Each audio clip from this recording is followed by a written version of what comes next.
12 मार्च 1993 एक खौफनाक हमला मुंबई में, जिसके पीछे एक एक्टर का हाथ था। एक ऐसा एक्टर जिसके करियर पर टेररिस्ट होने का दाग लगा।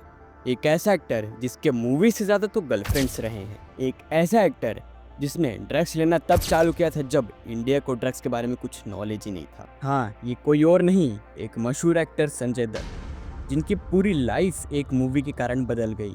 एक ऐसा मूवी जिसने क्रिमिनल और ऑफेंडर की जगह सुपरस्टार का नाम दिया। जिस एक्टर की लाइफ पूरे तरीके से बर्बाद हो गई थी, लेकिन संजू बाबा के मूवी के कारण इन्हें एक नया रूप मिला। लेकिन क्या सच में संजय दत्त ये फेम और इंडियंस का प्यार डिजर्व करते हैं? क्योंकि तुम मानो या ना मानो, पर संजय दत्त ही वो बंदा था who was directly involved in killings of 100 peoples in Mumbai attack।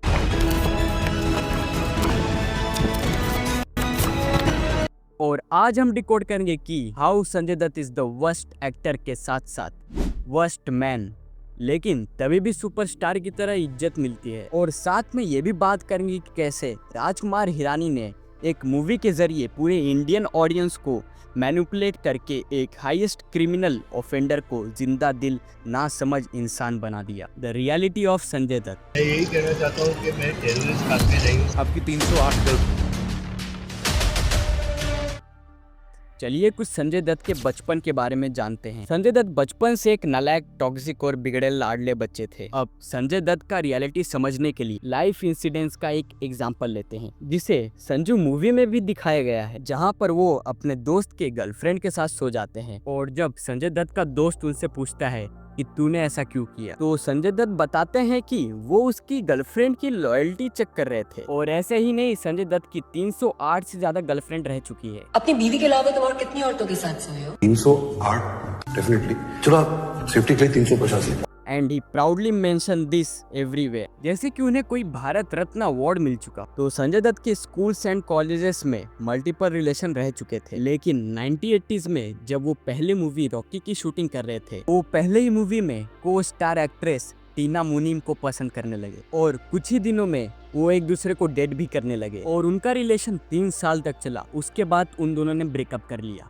क्योंकि टीना मुनीम ने कहा कि संजय दत्त ड्रग्स एडिक्टेड हो चुके थे। और उसी दौरान टीना मुनीम ने ये रिवील किया कि संजय दत्त उन्हें मेंटली टॉर्चर करते थे। और फिर ब्रेकअप के बाद संजय दत्त कई सारी लड़कियों को डेट करने लगे और 1987 में उन्होंने शादी किया ऋचा शर्मा से। इन दोनों का रिलेशन काफी अच्छा चल रहा था, जिसके कारण इन्हें अगले साल ही एक बेटी हो गई। सारी लाइफ अच्छी जा रही होती है और 4 साल बाद उनकी वाइफ को ब्रेन ट्यूमर होता है और उन्हें और उनके बेटी को यूएस शिफ्ट किया जाता है अच्छे इलाज के लिए। इसी दौरान बहुत बार संजय दत्त यूएस आते जाते रहते थे, लेकिन कुछ समय बाद संजय दत्त यूएस जाना छोड़ देते हैं और वाइफ को इग्नोर करने लगते। और जहाँ पे संजय दत्त की वाइफ यूएस में ब्रेन ट्यूमर से लड़ रही थी, और यहाँ इंडिया में संजय दत्त माधुरी दीक्षित को डेट करने लगे। और जब उनकी वाइफ 4 साल बाद इंडिया आती है, संजय दत्त उनसे मिलने भी नहीं जाते हो, उनको पूरी तरीके से इग्नोर कर देते हैं। जहाँ पे संजय दत्त और माधुरी दीक्षित का 3 साल का रिलेशनशिप चल रहा था, वहीं पे संजय दत्त का एक बुरा ही दिन चालू हो जाता है, जिसके कारण माधुरी दीक्षित भी उन्हें छोड़ दे। और वो इंसिडेंट कोई और इंसिडेंट नहीं, मुंबई बॉम्ब ब्लास्ट था।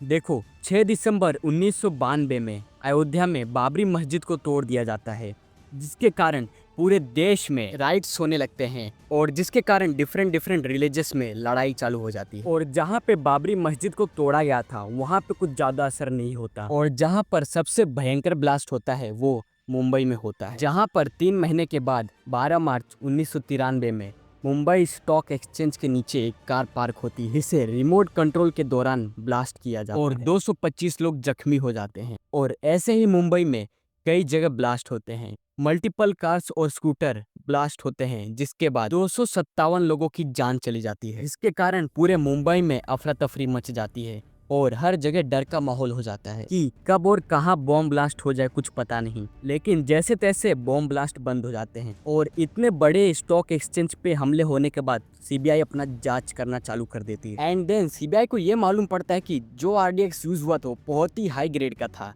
जो कि वर्ल्ड वॉर 2 के बाद इतने क्वांटिटी में कभी यूज नहीं हुआ। फिर पुलिस और सीबीआई लग जाते हैं जांच में कि इतना आरडीएक्स आया तो आया कैसे, अगर आ भी गया तो लाया कौन, और इतना सेफली कहाँ रखा था, और कौन कौन इसमें शामिल था। और तभी सीबीआई रात दिन एक कर देती है और उन्हें ये मालूम पड़ता है कि जो भी टॉक्सिक वेपन्स और आरडीएक्स था वो बाबा मूसा ने स्टोर किया था। एंड देन पुलिस बाबा मूसा को अरेस्ट करती है और इन्वेस्टिगेट करती है, जिसके बाद पुलिस को दो और नाम का पता चलता है। पहला हनीफ खंडवाला और दूसरा समीर हिंगोरा। हनीफ खंडवाला एक फेमस तवा रेस्टोरेंट का मालिक और वो समीर के साथ मिलके मैग्नम सीडी नामक की कंपनी चलाता था।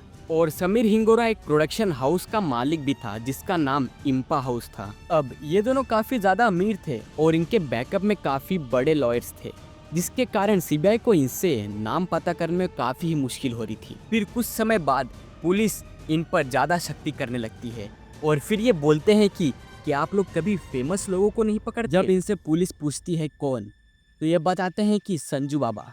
लेकिन डीसीपी मारिया यहाँ पर कंफ्यूज हो जाते हैं, तो कहते हैं कि कौन संजू बाबा।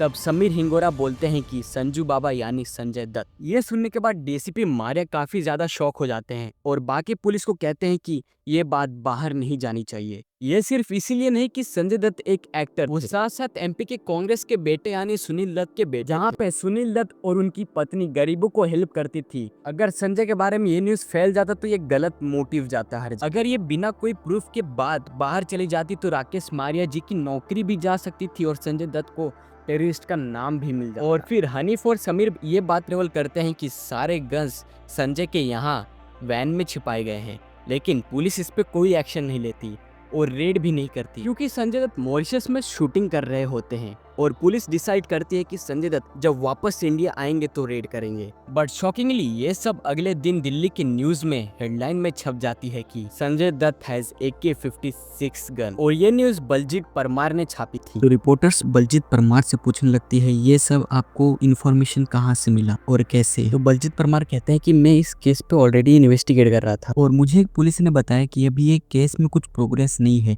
क्योंकि इसमें एमपी के बेटे का हाथ है। तो बलजीत परमार पूछते हैं पुलिस कि आपने उन्हें अरेस्ट किया है। तो पुलिस वाले कहते हैं नहीं, अभी उनका फॉरेन में शूटिंग चालू है। तब बलजीत परमार थोड़ा इस केस पे और इन्वेस्टिगेट करते हैं और इन्हें सूत्रों से मालूम पड़ता है कि फॉरेन में बस संजय दत्त की शूटिंग चल रही है। फिर बलजीत परमार सीधा संजय दत्त को कॉल लगाते हैं और कहते हैं कि ये सारे न्यूज मैं कल के हेडलाइन में छाप दूंगा। और फिर संजय दत्त कहते हैं कि आप ऐसा बिल्कुल मत करना, मैंने सारे अरेंजमेंट कर लिए हैं। और फिर बलजीत कहते हैं कि तुम एक काम कर के वो वेपन लेके खार पुलिस स्टेशन में जमा करवा दो, क्योंकि अगर आप जमा करवाते हो तो आपके ऊपर आर्म्स एक्ट का केस बनेगा।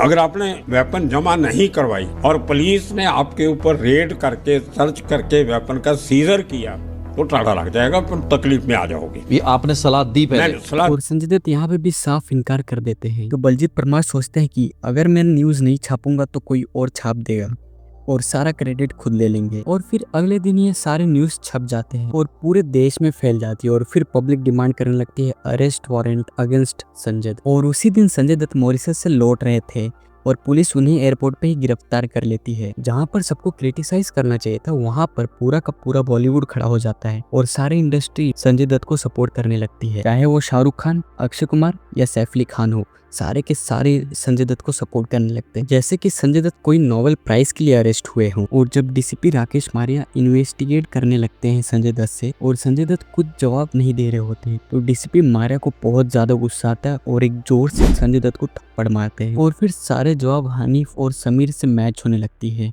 और संजय दत्त पहले ही ये सारे वेपन्स डिस्ट्रॉय कर देते हैं। लेकिन आज तक संजय दत्त ने एक्सेप्ट नहीं किया कि वो सारे वेपन्स अटैक में यूज होने वाले थे। और संजय दत्त कहते थे कि ये सारे वेपन्स मैं अपने पापा यानी सुनील दत्त के लिए रखे थे क्योंकि पॉलिटिशियन धमकी के कारण।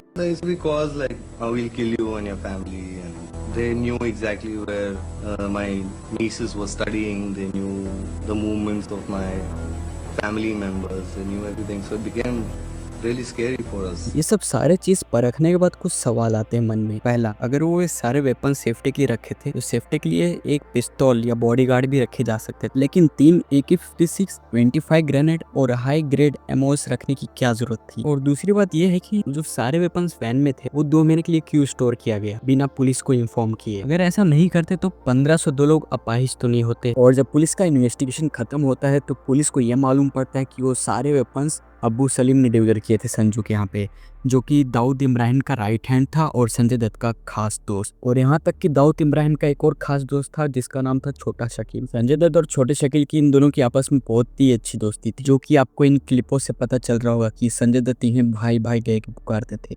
वो सीखना जो है करिश्मा को फोन करके बोलता है कि ये क्या होता है भाई? आप सोचिए भाई ज्यादा दिन नहीं है जी, और मैं अगर जी बस ये दुआ करूँ लगे मैं जी, ज्यादा दिन नहीं है अभी, अगर ये आ जाता ना जी तो मैं समझता हूँ तुम लोगों के लिए खुशखबरी थी वो। बिल्कुल समझ में आएगा ना जी। इससे सारी चीज प्रूव होते हैं कि संजय दत्त एक विक्टिम और हाईली इन्फ्लुएंशियल आदमी थे जिनके अंडर वॉर के साथ काफी अच्छे कनेक्शंस थे। और रियलिटी तो ये है कि संजू बाबा मूवी में ऐसा कुछ दिखाया ही नहीं, और इस मूवी में दिखाया है कि इन्हें सारे बुरे कर्मों की सजा मिल गई है, लेकिन रियलिटी में ऐसा कुछ हुआ ही नहीं था। एक ऐसा विक्टिम जो सीधा बॉम्ब ब्लास्ट में इन्वॉल्व हुआ, उसे इतना कम सजा क्यों? हमारे यहाँ तो चोरों को इससे ज्यादा सजा मिलती है। आप लोग इनके जेल टाइमिंग पे गौर करो। इन्हें सबसे पहले सजा मिलता है 1993 में, जो कि 16 महीने का होता है। फिर बाद में 10 साल बाद इन पे केस होता है और वो 7 महीने की सजा होती है। इसके बाद 5 साल घर पे होने के बाद, लेकिन लास्ट में 2013 में सुप्रीम कोर्ट इन्हें सजा सुनाती है, जो कि टोटल 5 साल का होता है, लेकिन 3.5 इयर्स में ही इन्हें बेल हो जाता है, सिर्फ ये कहकर कि ये बहुत ही अच्छे इंसान है। और तभी बलजीत ये मूवी देखने भी नहीं जाते। मैंने फिल्म इसलिए नहीं देखी। आप फिल्म देखने क्यों जाते हो? फिल्म में एक हीरो होता है, Sanjay Dutt is not my hero. And I really feel very shame, जो एक्टर इतने सारे कांड करके बैठे हो, फिर उसे इतना बड़ा पॉपुलैरिटी क्यों? बाकी आप लोग का संजय दत्त के बारे में क्या कहना है, कमेंट करके बता सकते हैं। मिलते हैं और किसी वीडियो में, तब तक के लिए बाय बाय, जय हिंद, जय भारत।